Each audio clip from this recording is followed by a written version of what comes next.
اب کتاب تبلیغ دین کے پہلے حصے اعمال ظاہری کے 10 اصول میں سے چوتھی اصل حج کا بیان شروع کرتے ہیں۔ حق تعالی فرماتا ہے، لوگوں پر اللہ کے واسطے حج بیت اللہ فرض ہے جس کسی میں وہاں تک پہنچنے کی طاقت ہو، اور رسول اللہ صلی اللہ علیہ وآلہ وسلم نے فرمایا ہے کہ جو صاحب استطاعت مسلمان بغیر حج کیے مر گیا تو اسے اختیار ہے کہ یہودی ہو کر مرے یا نصرانی۔ آداب سفر حج بیت اللہ شریف۔ حج یہ بھی دین کا ایک ستون ہے۔ حج کے اعمال و ارکان ظاہری کا بیان چونکہ احیاء علوم میں ہو چکا ہے، لہٰذا اس جگہ حج کے رموز اور آداب بیان کرنے مقصود ہیں۔ پس جاننا چاہیے کہ آداب حج 7 ہیں۔ اول یہ کہ سفر سے پہلے حلال زاد راہ اور کوئی نیک بخت ساتھی تلاش کرو، کیونکہ حلال توشے سے قلب میں نور پیدا ہوگا اور رفیق صالح تم کو گناہوں سے روکتا اور نیک کام یاد دلاتا رہے گا۔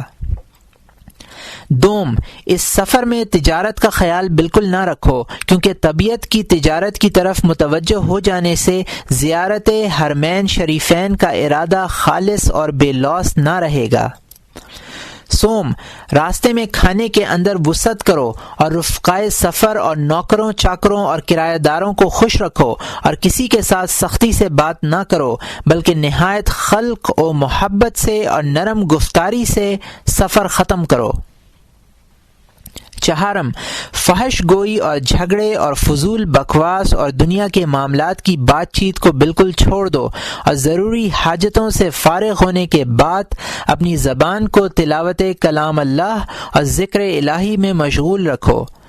پنجم، شغدف یا شبری یعنی شان کی سواری پر سوار نہ ہو بلکہ بار برداری کے اونٹ پر بیٹھ جاؤ، تاکہ دربار حق تعالی میں پراگندہ حال، غبار آلودہ اور مسکینوں محتاجوں کی سی ذلیل و خستہ حالت سے حاضری ہو۔ اس سفر میں بناؤ سنگار اور زیادہ آرام طلبی کا خیال بھی نہ لاؤ۔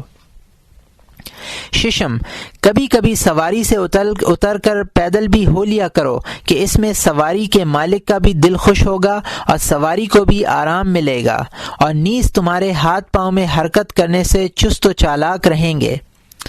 ہفتم، جو کچھ بھی اس سفر میں ختم ہو جائے یا جس قسم کا بھی مالی نقصان یا تکلیف یا مصیبت اٹھانی پڑے تو اس پر خوش رہو اور اس کو اپنے حج کے مقبول ہونے کی علامت سمجھو اور اپنے پروردگار سے ثواب کی امید رکھو۔ حج کی عبادت میں رموز و اسرار تو بہت ہیں، مگر ہم صرف 2 مضمون بیان کرتے ہیں۔ مشروعیت حج کی حکمت۔ اول یہ ہے کہ حج اس رہبانیت کا بدل ہے جو پہلی امتوں میں رائج تھی۔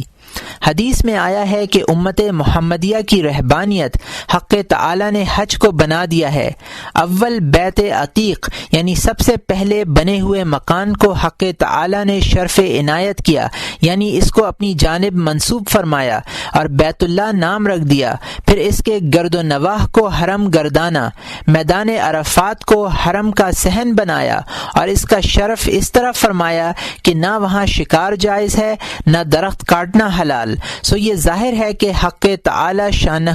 مکان سے منزہ ہے اور گھر یا مکان کا محتاج نہیں، وہ سب کو محیط ہے، اسے کوئی جگہ احاطے میں نہیں لے سکتی۔ پس اس نے خانہ کعبہ کو جو اپنی جانب منسوب کیا اور اس کے طواف کا لوگوں کو حکم دیا، تو اس میں حکمت یہ ہے کہ بندوں کی غلامی کا اظہار اور ان کی بندگی کا امتحان ہو جائے، اور فرما بردار غلام اپنے آقا کے دربار میں دور دراز جگہوں سے بالقسط زیارت کرنے کو جوق در جوق ایسی حالت میں آئیں کہ بال بکھرے ہوئے ہوں، غبار آلودہ ہوں، شاہی ہیبت و جلال سے سراسیمہ و پریشان حال ہوں، ننگے سر ننگے پاؤں، مسکین و محتاج بنے ہوئے ہوں، اور اسی مصلحت سے اس عبادت میں جس قدر بھی اعمال و ارکان مقرر کیے گئے ہیں وہ سب بعید از عقل ہیں، تاکہ ایسے اعمال کا ادا کرنا محض حق تعالی کے حکم کی تعمیل سمجھ کر ہو اور کوئی طبعی خواہش یا عقلی حکمت کا اتباع اس کا باعث نہ ہو۔ چنانچہ حضرت صلی اللہ علیہ وآلہ وسلم نے فرمایا تھا کہ بار الہ ہم اپنی عبودیت و غلامی کا اظہار کرنے کو عبادت حقہ یعنی حج میں حاضر ہیں۔ ارکان حج کی مشروعیت کا دوسرا مضمون یہ ہے کہ سفر حج کی وضع بالکل سفر آخرت کی سی ہے، اور مقصود یہ ہے کہ حجاج کو اعمال حج ادا کرنے سے مرنے کا وقت اور مرنے کے بعد پیش آنے والے واقعات یاد آ جائیں۔ مثلا شروع سفر میں بال بچوں سے رخصت ہوتے وقت، سکرات موت کے وقت اہل و عیال سے رخصت ہونے کو یاد کرو، اور وطن سے نکلتے وقت دنیا سے جدا ہونے کو، اور سواری کے جانوروں پر سوار ہوتے وقت جنازے کی چارپائی پر سوار ہونے کو یاد کرو۔ احرام کا سفید کپڑا پہنتے وقت کفن میں لپٹنے کو یاد کرو، اور پھر میقات حج تک پہنچنے میں جنگل و بیابان قطع کرتے وقت اس دشوار گزار گھاٹی کے قطع کرنے کو یاد کرو جو دنیا سے باہر نکل کر میقات قیامت تک عالم برزخ یعنی قبر میں تم کو کاٹنی ہے۔ راستے میں رہزنوں کے ہول و ہراس کے وقت منکر نکیر کے سوالات اور اس بے کسی میں ہول و ہراس کا خیال کرو۔ جنگلی درندوں سے قبر کے سانپ، بچھو، کیڑے مکوڑوں کو یاد کرو، اور میدان میں رشتہ داروں اور عزیز و اقارب سے علیحدہ تنہا رہ جانے کے وقت قبر کی تنہائی اور وحشت کو یاد کرو، اور جس وقت چیخ کر لبیک اللہم لبیک پڑھو تو زندہ ہونے اور قبروں سے اٹھنے کے وقت کے اس جواب کو یاد کرو جو حق تعالی کی ندا کے وقت میدان حشر میں حاضری کے لیے تم عرض کرو گے۔ غرض اسی طرح ہر عمل میں ایک عبرت اور معاملہ آخرت کی یاد دہانی ہے جس سے ہر شخص جس قدر بھی اس میں قلب کی صفائی اور دین کی ضروریات کے خیال رکھنے کی وجہ سے استعداد ہوگی آگاہی حاصل کر سکتا ہے۔